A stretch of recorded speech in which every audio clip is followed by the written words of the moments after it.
Welcome to Nostology. We are your hosts. I'm Jessica. And I'm Shelley. And today we're going to talk about fraud. Oh my goodness, fraud. What kind of fraud? Well, we're going to talk about a few different things, but whether you're a homeowner or a renter or a buyer or seller, there's just different ways that, scammers, they're awful, but that they could take advantage of you. So we're going to talk about a few different things, but thought I would start off with a story because this is kind of what prompted this episode. Yes. As soon as I told Shelley, she's like, this is an episode. It totally is. I mean, you have no idea. People are so creative. And sometimes I sit there thinking like, if you put that much effort into the fraud side of things, why the hell could you not actually use that to your benefit, like for legit purposes? Yes. Like you're a smart person, obviously. Yes, it takes a lot to do some of the things that they're doing. And yes, smart and tech savvy. So do something good with it. But no, I'm going to decide to try to commit fraud. Yeah. So yes, tell us the story. It's really good. This guy reached out, said, my name is so-and-so, and I have some property in Flower Mound that I need to sell. And I got some kind of uneasy feelings about some of the things that he said or how he said things. And it wasn't anything like outright that was like, that's a red flag, but it's just the way these things add up. Like, well, one thing I always ask how they heard about me, and he said Zillow, which the only way you show up on Zillow is if you were a paid advertiser. You have to pay a lot of money. So my name does not show up on Zillow. I have a profile, but you have to go look for me to find me. But I've had people who say that before, and really it was like they looked multiple places and it was Google, not Zillow or something. But then there was a lot of urgency. He said he was having health issues, and that's why he needed to sell this, piece of property because he was going to have a lot of medical bills. So anytime there was like a rush, and know this, like even if you get like the spam calls, I've had them where they say that I'm missed jury duty. Anytime that you get these scammers, they're going to have urgency. A sense of urgency. Because then you don't have time You've to got think. To respond. Yes, I need an answer now. Yep, they put pressure on and scare you so that you move quickly. So anytime there's a rush, which, we have people, they're like, my spouse just died and I can't pay the mortgage. So I've had people who need to sell quickly. But the medical thing, I guess what kind of triggered me there was that, so he was asking to sell a 1-acre lot. But when I looked up in tax records, he owned like other properties around the area, and like he owned like the 20 acres behind this 1 acre. He has a lot of assets. And as someone, with a lot of assets, what would you normally do if you needed cash? You would take out a loan or you'd borrow from your 401k. Like just selling off a piece of property, that wouldn't be my first instinct. So I guess that's kind of what felt weird to me about that. But I asked for his driver's license because with land, you're not meeting them in the house. There's no house. So even if you meet them at the property, anybody can just go onto the property. So, and he is in Washington, which isn't uncommon to have someone who's out of state who owns property. I've done this before many times. So we couldn't physically meet, but he sent me his driver's license. The name and the address on the driver's license matched what was in tax records for the person that owned the property. So we move forward. I'm getting the property photographed and getting it on the market. But because of the uneasy feelings, I had my title company starting to do some research to pull title work and run some background stuff. And so while I'm waiting on this, because that can take a few days, I'm getting the property on the market, but I met the neighbor next door. You went out to the land, yes. The lot. I've been out. Yeah, I had gone out just to check and make sure I knew what I was working with, and then put my sign up, and then the photographer went out to do pictures and drone shots. And so met the neighbor, and the neighbor and I talk, and he starts asking some questions. He knows the guy who owns the property, and he asked about the land behind him because, like I said, he owns like 20 acres behind. He's like, well, I'm thinking about selling my house in the future, and I want to know if there's going to be a development back here. Is he going to sell to a developer? And so we chat for a bit, and I was like, you know what? Because of these uneasy feelings, I was like, why don't you call him and ask if he's thinking about selling the 20 acres? Because I didn't want to just say, hey, I think this guy's committing fraud, or share any personal details, like he's going through health issues. Like I just didn't want to, of course not, invade his privacy or share anything. So I was like, this is a good opportunity. Why don't you call him? So he called him, and the real owner said, what are you talking about? Oh my. That is not what's happening. I'm not selling that property, and I'm not working with a real estate agent. So the real owner and I chatted And yeah, so That he's, is insane. So always listen to your gut because I remember we had talked right when you got in this phone call and you were like, this something's really off on this. Like you always, always, always got to listen to your gut and your intuition. yeah, it was the last time we podcasted because Yeah. I stopped by the property to check on everything to get it priced and everything to sell. I stopped by on the way here to come podcast. And so I was telling you then. And so it was the next day I called her and I was like, I was right. You I were was right. right. Of course you were. Yeah. Listen to your gut. Oh Yep. my gosh. And this is, well, the message for agents here. Listen to that and do your homework.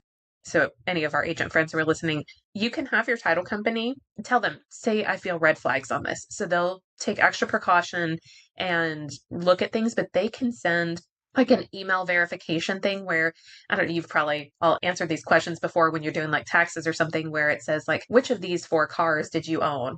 And, so it's things that really only you would know. So they can send that type of questionnaire to them to verify they are who they said they are.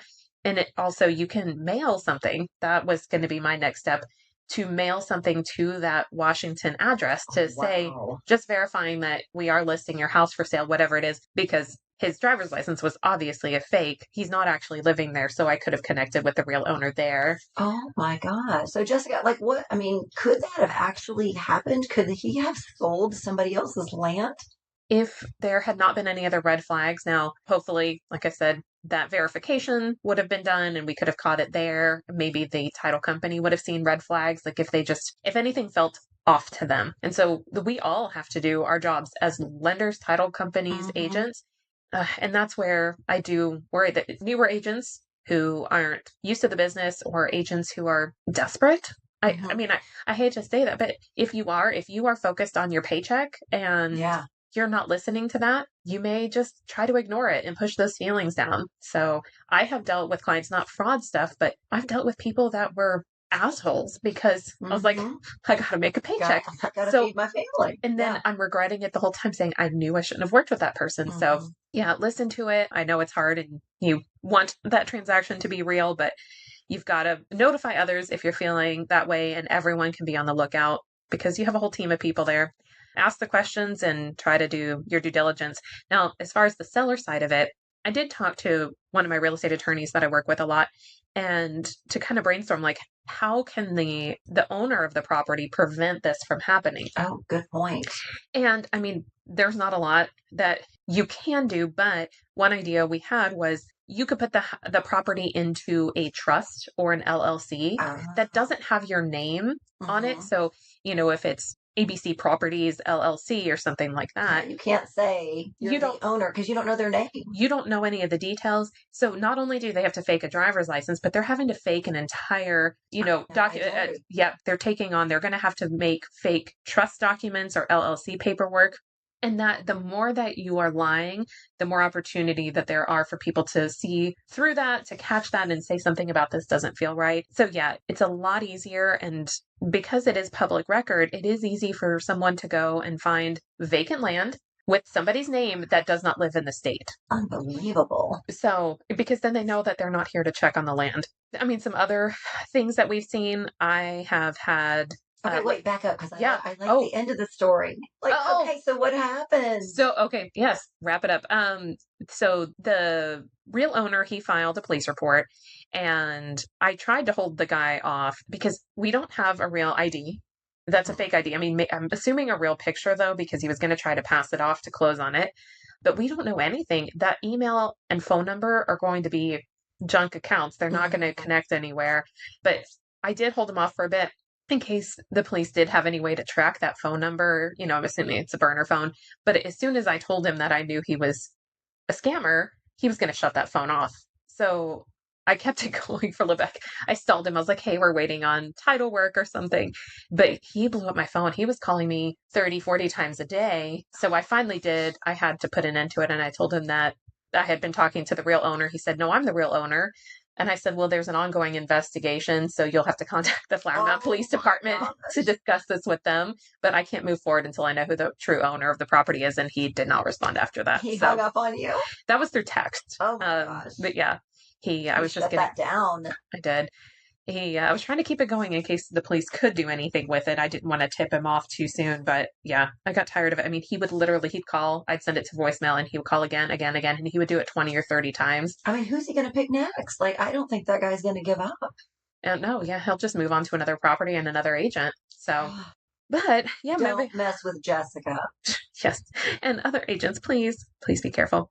Other types of fraud that we've seen when a property gets listed, especially if it's vacant, there can be scams where people list it on their own, like a house that's for sale, they'll list it for rent and try to collect deposits. Like I said, especially if it's vacant because there's no one living there. And I've seen this. We had actually a friend of yours. Yes. She had her house listed with me, and we found that the house was listed on booking.com, and they were awful, by the way. So I will never use booking.com. Booking.com. Yeah. So yeah. This is the opposite of an advertisement for them. That's right. My other friend, Shelly. Yes, her name's Shelly. Shout out to you. So Shelly's house was on the market for sale, and they were living there. So I was surprised because this is oftentimes vacant, like I said, vacant homes because there's not a person there. I mean, I couldn't even believe it. They often what they'll do, I mean, sometimes they're not even local. They will just take all the pictures. They'll post it somewhere for rent, sometimes short-term rentals, sometimes long-term. They're trying to get a deposit and then they take off. This one, though, was interesting because it showed up on booking.com, but the pictures were not mine. And as I'm going through the pictures, I am in one of the pictures. So they had come by the house with you there. My stuff was on the counter from the open house. They were taking pictures. And I knew immediately when I saw it because we only had a few people at the open house. And there was one person who said, my brother's moving from New York and I wanted to FaceTime him. So is that okay if I do that? And I said, sure. Well, I guess they weren't really FaceTiming. They were just taking pictures. So they made their way around the house and did this fake FaceTime. So they posted it for a short-term rental and people started renting it and showing up at the house. Oh my God. Calling Shelly's house that was for sale. And they pulled up and they were still living there. Yep. So their stuff was still there. So we had it staged. They actually weren't because I don't like showing off a vacant house when we don't have to. But they had actually moved already because they didn't want to be there with their dogs trying to do showings. So they weren't being disrupted, but they could have been because their furniture's also there. It looked like somebody was to move in. Well, because it was a short-term rental, they were showing up for their vacation, and we had multiple people show up at different times. They had told them that there'd be a lockbox on the front door for them to get in, and there wasn't. My lockboxes are through the association, so they can't be opened by just anybody. So there's not like a code for them. So it was secure, but they would show up and see that there's no combo box on the house and a for sale sign in the yard, which they thought was weird. So then they'd call me and go, we're here for our check-in.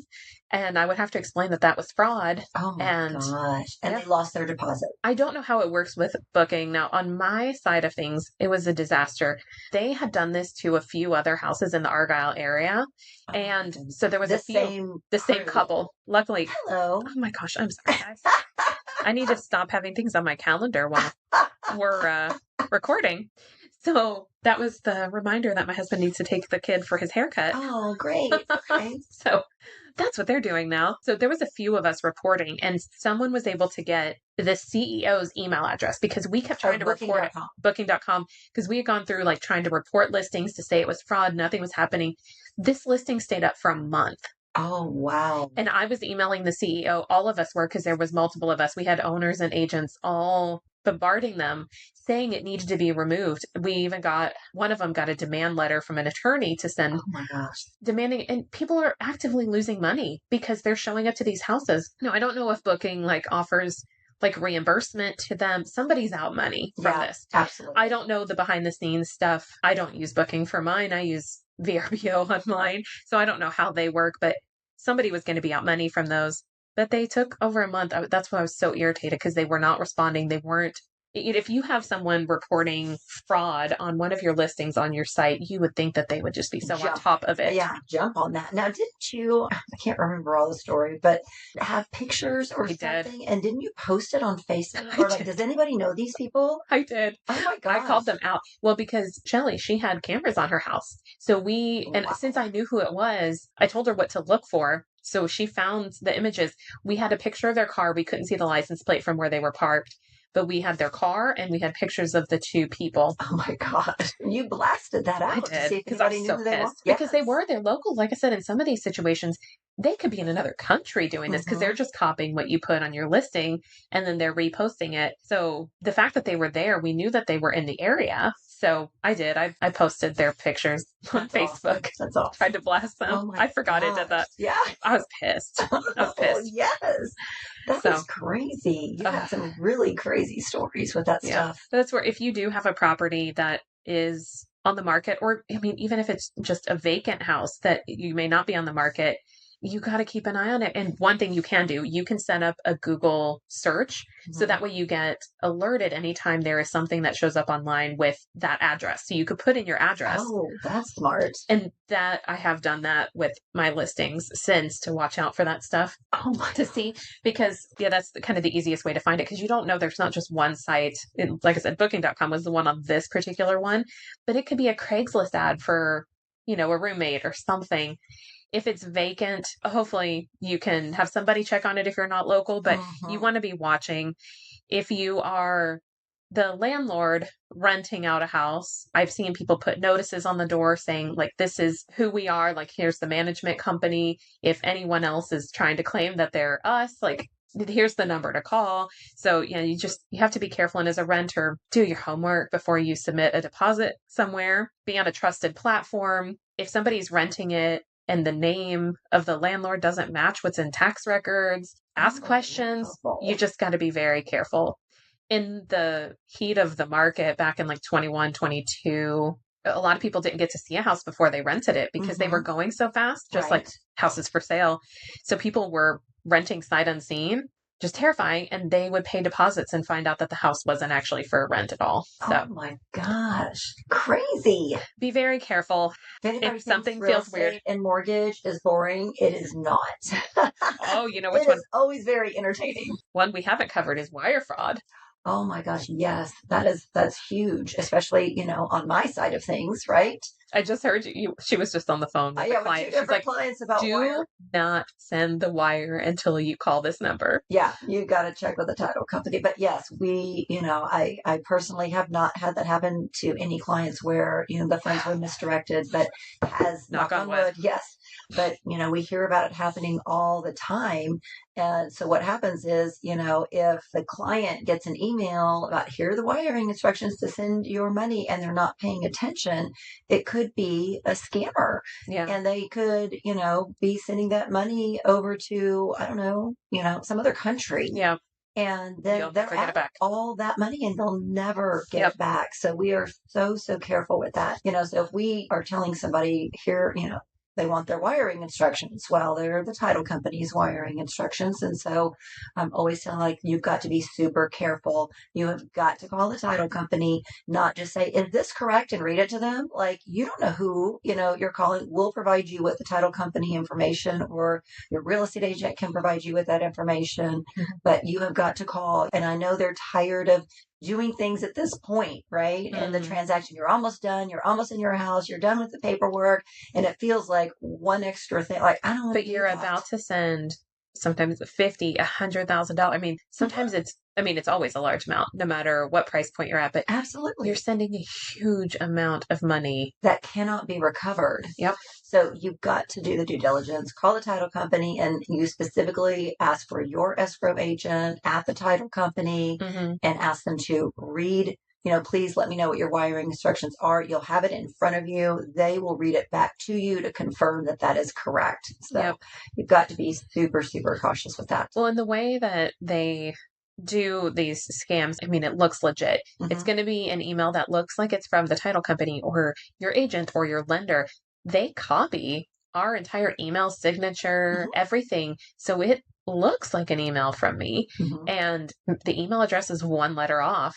So that's another way to, I mean, still call, but if you feel like anything is weird, copy the email address that it came from and paste it into your search bar and see if all the other things come up because you can see if that's an email that is legit or not.